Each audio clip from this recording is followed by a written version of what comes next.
Good morning student. History 290 में आपका स्वागत है। आज हम माध्यमिक शिक्षा बोर्ड के द्वारा स्तर 2023-24 का जो हमें ब्लूप्रिंट प्रदान किया गया है, ये एक नमूना प्रश्न पत्र है और ये सामाजिक विज्ञान का है 10वीं क्लास में, और इसका हम पूरी डिटेल से विस्तृत व्याख्या के साथ इनको देखेंगे। तो जो आपकी वार्षिक परीक्षा है उसमें आपको 195 मिनट मिलेंगी, यानी 3.25 घंटा, और ये पूर्णांक होगा 80 नंबर का। अब इसमें कुछ सामान्य निर्देश दिए हुए हैं, वो निर्देश आप आराम से वीडियो को रोक कर देख लें। और हम डायरेक्ट शुरू करते हैं इस ब्लू प्रिंट का भाग ए, सेक्शन ए। सेक्शन ए के अंदर जो हमें प्रश्न दिया है, वो पहला प्रश्न दिया है कि प्रथम विश्व युद्ध की शुरुआत कब हुई, यानी प्रथम विश्व युद्ध की जो शुरुआत है वो कब हुई। तो देखिए, प्रथम विश्व युद्ध की शुरुआत हुई थी 1914 से 1918 के बीच। तो इसमें ए ऑप्शन बिल्कुल सही है। क्वेश्चन नंबर 2 है, बारदोली सत्याग्रह का नेतृत्व किसने किया था। बारदोली प्रश्न है, बारदोली सत्याग्रह का नेतृत्व किसने किया था। तो देखिए, बारदोली सत्याग्रह का नेतृत्व किसने किया था, वो किया था सरदार वल्लभ भाई पटेल ने। तो इसमें बी ऑप्शन बिल्कुल राइट होगा, सरदार वल्लभ भाई पटेल ने। प्रश्न नंबर 3 देखिए, भाप का इंजन किससे संबंधित है। तो ये प्रश्न 10वीं की ज्योग्राफी से लिया गया है। भाप के इंजन से संबंध है। तो इसमें भाप के इंजन का आविष्कार किसने किया था, जेम्स वाट ने किया था। किसने किया था, जेम्स वाट ने किया था। अब हम बात करते हैं प्रश्न नंबर 4। प्रश्न नंबर 4 क्या दिया है। 4 नंबर प्रश्न है, 1780 में प्रकाशित बंगाल गजट पत्रिका।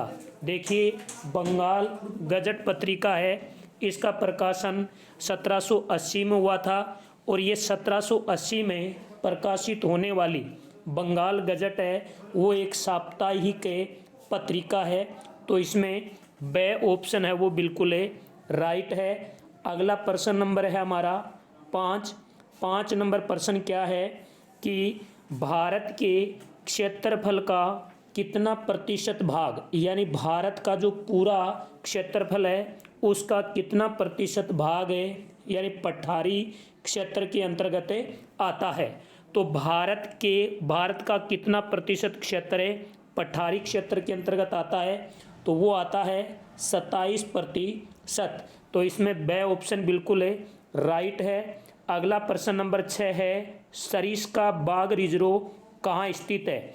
देखिए, सरिस्का बाग रिजर्व है वो अलवर के अंदर है, और अलवर राजस्थान का एक जिला है। तो इसमें से ऑप्शन बिल्कुल सही है।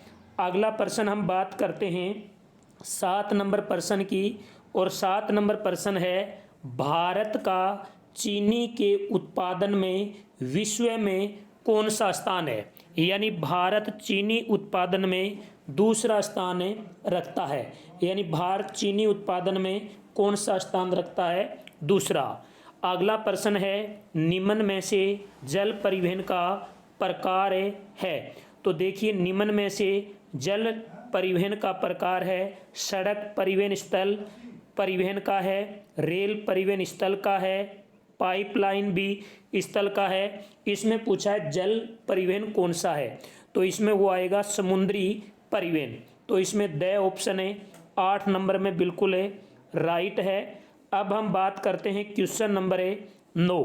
क्वेश्चन नंबर 9 है, वो है सिंहली किस देश की राजभाषा है। देखिए, नाम है सिंहली। सिंहली श्रीलंका देश की एक क्या है, राजभाषा है। सिंहली श्रीलंका की एक राजभाषा है। तो इसमें बे ऑप्शन सही है। क्वेश्चन नंबर है 10, संविधान की 8वीं अनुसूची में, संविधान की 8वीं अनुसूची में कितनी भाषाओं को दर्जा मिला है। तो संविधान की 8वीं अनुसूची के अंतर्गत हमारे देश में 22 भाषाओं को दर्जा दिया गया है, कुल 22 भाषाओं को दर्जा दिया गया है। तो इसमें सही ऑप्शन है, सही है। अगला है प्रश्न नंबर 11 नंबर प्रश्न क्या कह रहा है कि 2011 की जनगणना के अनुसार 2011 की जनगणना के अनुसार भारत का लिंगानुपात कितना है। यानी 2011 की जनगणना के अनुसार भारत का लिंगानुपात है वो है 943 है। इसमें ब ऑप्शन है वो बिल्कुल सही है। प्रश्न नंबर 12 है, इनमें से कौन बहुजन समाज पार्टी का संस्थापक है। तो बहुजन समाज पार्टी का जो संस्थापक है वो रहे हैं स्वर्गीय काशीराम जी, स्वर्गीय काशीराम जी। इनके बाद में प्रश्न नंबर है अगला 13 नंबर प्रश्न देखिए क्या कहा गया है। 13 नंबर है, एक वस्तु का अधिकांश प्राकृतिक प्रक्रिया से उत्पादन किस क्षेत्र की गतिविधि है। यानी एक वस्तु का अधिकांश यानी ऐसी वस्तु जिनका उत्पादन प्रकृति के द्वारा निर्धारित है उसको हम क्या कहेंगे, वो सारे आएंगे प्राथमिक क्रियाकलाप के अंदर। और प्राथमिक क्रियाकलापों के उदाहरण हैं जैसे भोजन संग्रहण, आखेट, कृषि करना, पशुपालन करना, मछलियां पकड़ना, लकड़ी काटना, ये सारे के सारे चीज़ें प्राथमिक क्षेत्र के अंतर्गत आते हैं और ये सब हमें प्रकृति द्वारा ही निर्धारित होते हैं। अगला प्रश्न नंबर है 14, ऋण के औपचारिक स्रोतों में शामिल नहीं है। यानी इसमें ऐसा कौन सा स्रोत है जिससे हमें ऋण औपचारिक रूप से प्राप्त नहीं होता है। तो देखिए इसमें 14 नंबर प्रश्न में बैंक एक औपचारिक स्रोत है, सहकारी समितियां भी एक औपचारिक स्रोत हैं, लेकिन साहूकार यानी साहूकार के द्वारा जो भी ऋण लिया जाता है वो औपचारिक में न आकर के अनौपचारिक श्रेणियों के अंतर्गत आता है। 15वां प्रश्न है लास्ट प्रश्न, अंतर्राष्ट्रीय व्यापार से संबंधित नियमों का निर्धारण करता है। वो करता है WTO यानी विश्व व्यापार संगठन। WTO का पूरा नाम है विश्व व्यापार संगठन और WTO के द्वारा ही अंतर्राष्ट्रीय व्यापारों के नियमों का निर्धारण किया जाता है। और जब इनके सदस्य राष्ट्रों के बीच में किसी प्रकार का कोई विवाद हो जाता है तो इन विवादों का समाधान भी कौन करता है, ये विश्व व्यापार संगठन करता है। और इसका इनका जो मंडल है वो जिनेवा के अंदर है। अब हम बात करते, ये थे हमारे एबेसैदे के प्रश्न। अब हम बात करते हैं रेगिस्तान के प्रश्न। पहला प्रश्न है आपका इसमें वो है, मुंबई में पहली सूती मिल लगी थी। तो देखिए मुंबई के अंदर पहली सूती मिल 1854 के अंदर लगी थी। पहली सूती मिल 1854 में लगी थी, तो इसमें 1854 होगा। 2 नंबर प्रश्न है, गुलामगिरी पुस्तक के लेखक हैं। तो गुलामगिरी पुस्तक के लेखक हैं ज्योतिबा फुले। कौन हैं? ज्योतिबा फुले हैं, वो गुलामगिरी पुस्तक के रचयिता हैं। इनके बाद में हमें प्रश्न नंबर 3 हल करते हैं और 3 नंबर प्रश्न है, कच्चा तेल गैर डैश डैश संसाधन है। तो जो कच्चा तेल है वो गैर नवीकरण संसाधन है। प्रश्न नंबर 4 है, विभिन्न देशों के बीच परस्पर संबंध और तीव्र एकीकरण की प्रक्रिया कहलाती है।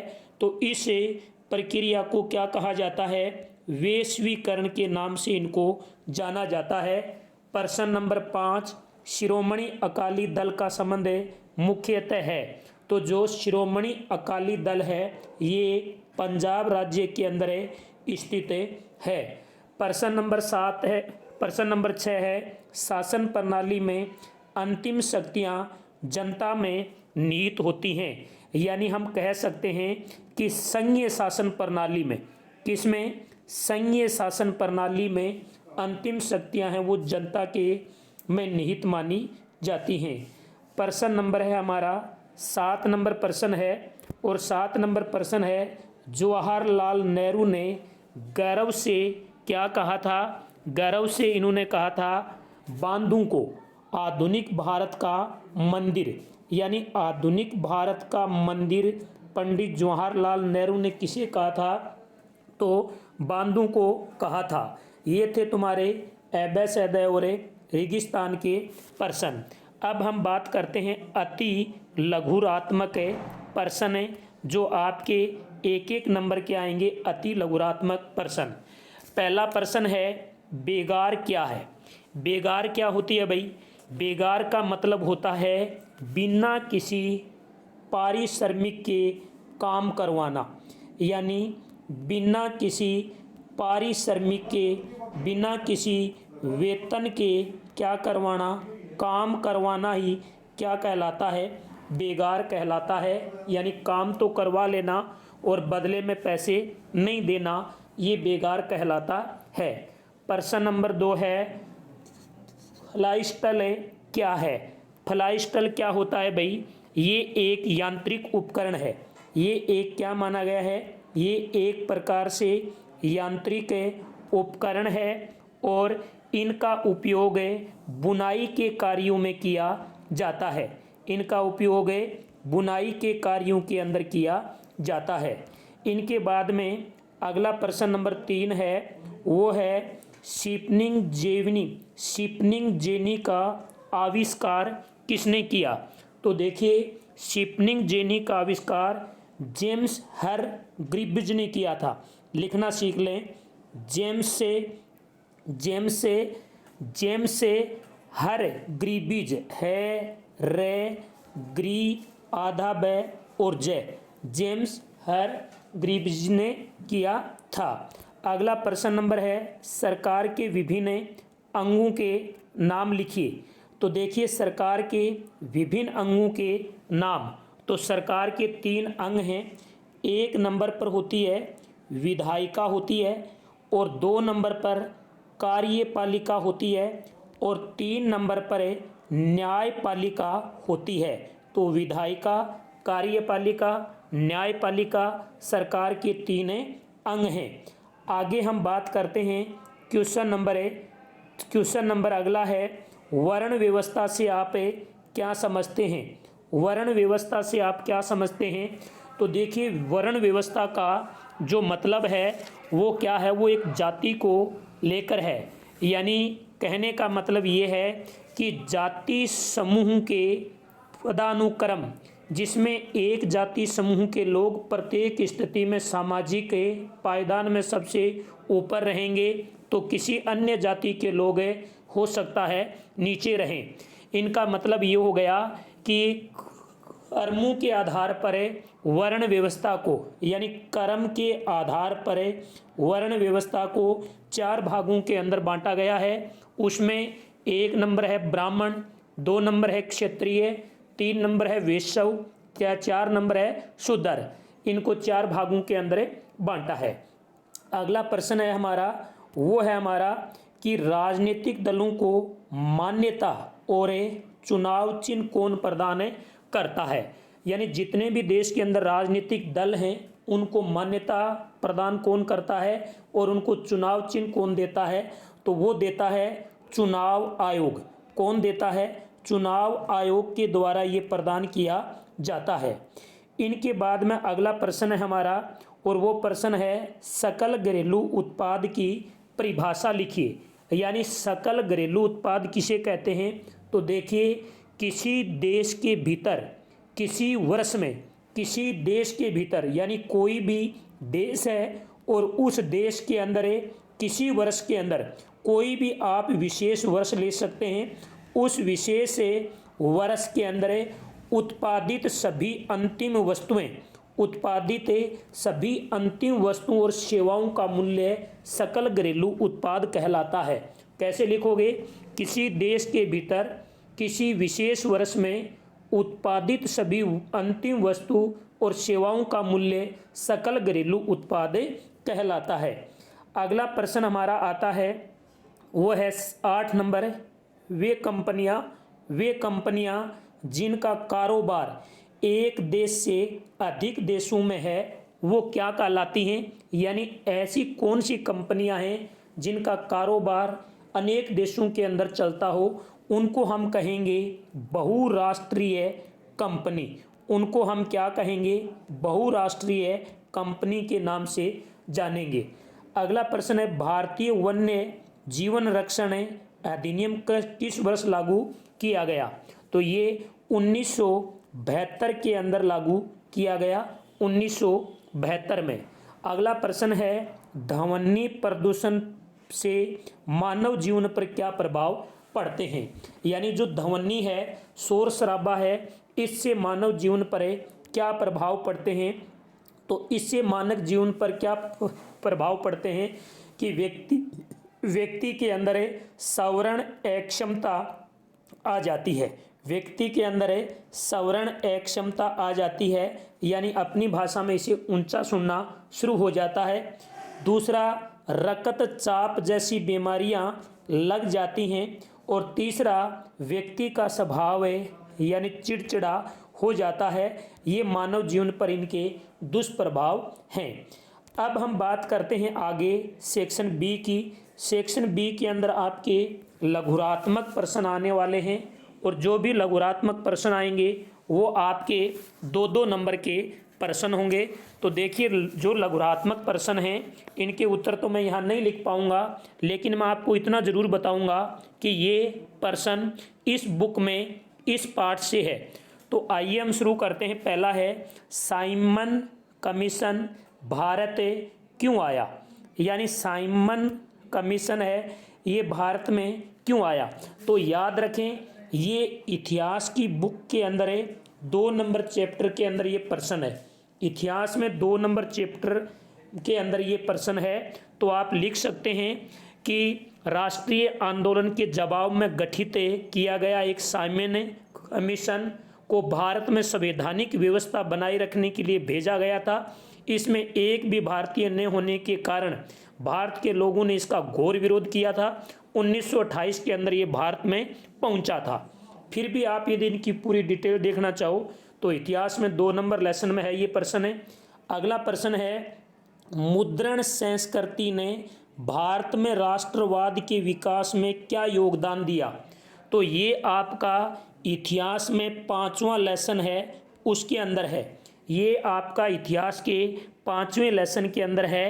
प्रश्न नंबर 6 है, सत्ता की साझेदारी क्यों जरूरी है, कोई 2 रख दीजिए। तो ये प्रश्न आपका पॉलिटिकल यानी राजनीति विज्ञान वाले पहले पाठ में है।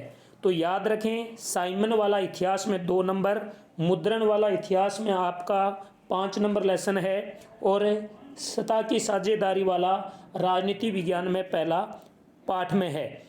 अब हम बात करते हैं क्वेश्चन नंबर 7 की। 7 नंबर है, किन्हीं 2 प्रावधानों का जिक्र करें जो भारत को धर्मनिरपेक्ष राष्ट्र बनाने में अपना योगदान देते हैं। तो ये आपका राजनीति विज्ञान के अंदर यानी पॉलिटिकल के अंदर ये तीसरा जो पार्ट है उसके अंदर है। यानी किन्हीं 2 प्रावधानों का जिक्र करें जो भारत को धर्मनिरपेक्ष राष्ट्र बनाते हैं। ये प्रश्न राजनीति विज्ञान में तीसरे चैप्टर में है। अगला प्रश्न है, राजनीतिक दलों में सुधार के कोई 2 बिंदु बताइए। ये राजनीति विज्ञान में चौथे पाठ के अंदर है। अगला प्रश्न, लोकतंत्र की कोई 2 आर्थिक उपलब्धियां बताइए। तो लोकतंत्र की कोई 2 आर्थिक उपलब्धियां, ये भी राजनीति विज्ञान के 5वें पाठ में है। तो क्वेश्चन नंबर 7, 8, 9 हैं वो राजनीति विज्ञान के तीसरे, चौथे, 5वें पाठ में हैं। इनके बाद हम बात करते हैं आगे। क्वेश्चन नंबर है 10 है, धारणीयता विकास के लिए क्यों महत्वपूर्ण है? धारणीयता विकास के लिए क्यों महत्वपूर्ण है? ये अर्थशास्त्र के अंदर, जिसे इकोनॉमिक्स कहते हैं, उसमें पहले पाठ के अंदर ये है। अगला प्रश्न है, विदेशी व्यापार के उदारीकरण से आप क्या समझते हैं? तो देखिए, विदेशी व्यापार के उदारीकरण ये आपका अर्थशास्त्र यानी इकोनॉमिक्स में चौथे पाठ के अंदर ये प्रश्न दिया हुआ है, वहाँ से आप देख सकते हैं। अगला प्रश्न है उपभोक्ता सुरक्षा अधिनियम के निर्माण की जरूरत क्यों पड़ी। ये अर्थशास्त्र में आपका 5वां पाठ है, वहाँ से आप इसको देख सकते हैं। अगला प्रश्न है पहाड़ी क्षेत्र में मृदा अपरदन को रोकथाम के लिए कौन से कदम उठाए गए। ये प्रश्न आपका ज्योग्राफी में पहले पाठ का है, यानी ज्योग्राफी का जो पहला पाठ है इसमें पहाड़ी क्षेत्र में मृदा अपरदन वाला दिया हुआ है। प्रश्न नंबर 14 है नर्मदा बचाओ आंदोलन के 2 लक्ष्य। ये आपका ज्योग्राफी के लेसन नंबर 3 के अंदर दिया हुआ है। तो ये बड़े प्रश्न हैं, इनको हम यहाँ पर व्याख्या के साथ नहीं बता सकते हैं, तो आप इनको लेसन के अंदर देखें और वहाँ से याद करें। वीडियो अच्छा लग रहा हो तो बीच बीच में लाइक करते रहें, शेयर करते रहें। आइए हम प्रश्न नंबर करते हैं 15 नंबर प्रश्न है उत्तरी मैदानों में रेल परिवहन का विकास और विस्तार अधिक व हिमालय पर्वतीय क्षेत्रों में कम हुआ है। यानी उत्तरी मैदानों के अंदर रेल का डेवलपमेंट ज़्यादा हुआ है, जबकि हिमालय क्षेत्रों में रेल परिवहन का विकास कम हुआ है। ये आपका ज्योग्राफी के अंदर भूगोल के अंदर 7वें पाठ के अंदर ये दिया हुआ है, वहाँ से आप देख सकते हैं। आइए हम बात करते हैं भाग सेक्शन सी की। सेक्शन सी में दीर्घ उत्तरीय प्रश्न आएंगे, जिनको कम से कम आपको 100 शब्दों के अंदर लिखना है। प्रत्येक प्रश्न आपका 3 नंबर का इसमें होगा। तो आइए हम बात करते हैं। एक ध्यान रखना, इन प्रश्नों के अंदर आपको अथवा में प्रश्न जरूर मिलेगा। यदि आप ऊपर वाला नहीं कर रहे हैं और अथवा वाला प्रश्न कर रहे हैं तो आपको क्या लिखना है, उत्तर लिखोगे आप 16 और कोष्टक में लिखोगे अथवा वाला, ताकि एग्जामिनर को ये पता रहे कि बच्चे ने 16 नंबर क्वेश्चन में अथवा वाला किया है। आइए हम बात करते हैं कि चावल की खेती के लिए उपयुक्त भौगोलिक परिस्थितियों का वर्णन कीजिए। ये ज्योग्राफी में भूगोल में लेसन नंबर 4 में दिया हुआ प्रश्न है। अथवा वाला है गहन जीविका कृषि को समझाते हुए इसकी प्रमुख समस्याएं लिखिए। ये प्रश्न भी आपका ज्योग्राफी यानी भूगोल में 4 नंबर पाठ में दिया हुआ है। इनके बाद में अगला जो प्रश्न है हमारा 17 नंबर प्रश्न है। 17 नंबर प्रश्न क्या कह रहा है कि 1929 में महामंदी का दौर आया था। उस 1929 के महामंदी के दौर को समझाते हुए उसके 2 रीजनों का उल्लेख करना है, 2 कारणों का उल्लेख करना है। तो ये आपका इतिहास के अंदर तीसरे पाठ का प्रश्न है। याद रखें, ये इतिहास में तीसरे पाठ का प्रश्न है। इसमें एक अथवा में भी दिया है, यदि आपको ऊपर वाला नहीं आ रहा तो नीचे वाला कर दे, नीचे वाला नहीं आ रहा तो ऊपर वाला कर दे। नीचे वाला है गिर मिटिया प्रथा का अर्थ स्पष्ट करते हुए अध्याय में दिए गए विवरणों के आधार पर इनके हालातों को समझाइए। बड़ा शानदार रोमांटिक प्रश्न है और ये प्रश्न आपका इतिहास के दूसरे पार्ट से लिया गया प्रश्न है। तो ऊपर वाला इतिहास के तीसरे पार्ट से है, नीचे वाला दूसरे पार्ट से है। अब देखिए प्रश्न नंबर 18। सबसे अच्छी बात ये लगी कि अब की बार ये अथवा में आ रहे हैं, तो बहुत ही अच्छी स्कोरिंग के साथ आपको आगे बढ़ना है। आइए हम बात करते हैं 18 नंबर प्रश्न की। संघीय व्यवस्था की प्रमुख विशेषताओं का वर्णन कीजिए। देखिए, संघीय व्यवस्था की प्रमुख विशेषताएं आपकी राजनीतिक विज्ञान यानी पॉलिटिकल साइंस के दूसरे पाठ के अंदर दी हुई हैं, तो वहाँ से आप इनको याद करें। अथवा वाला प्रश्न क्या दिया हुआ ये भी देख लें आप। 1992 के अंदर जो संविधान संशोधन हुआ था उससे पहले और बाद के स्थानीय शासनों में महत्वपूर्ण अंतर बताना है। ये भी राजनीति विज्ञान का दूसरे पाठ में दिया हुआ प्रश्न है, तो वहाँ से आप इनको उत्तर को देख करके याद करें। अगला प्रश्न नंबर है 19 नंबर प्रश्न है बेरोजगारी से क्या अभिप्राय है। बेरोजगारी के 2 पार्टों का उल्लेख करना है। बड़ा शानदार प्रश्न है और आज की युवा पीढ़ी की सबसे बड़ी बीमारी भी बेरोजगारी है। ये इकोनॉमिक्स यानी अर्थशास्त्र के अंदर दूसरे पार्ट से दिया हुआ प्रश्न है। इसके एक प्रश्न अथवा में दिया हुआ है और वो है सार्वजनिक क्षेत्रक और निजी क्षेत्रक में अंतर। बड़ा अच्छा प्रश्न है ये भी आपका अर्थशास्त्र में 2 नंबर पार्ट से दिया हुआ है। इनके बाद यदि हमें आगे बात करें, आगे जो हमारा सेक्शन आ जाता है डी सेक्शन के अंदर आपको क्या पूछे जाएंगे, निम्नात्मक प्रश्न पूछे जाएंगे।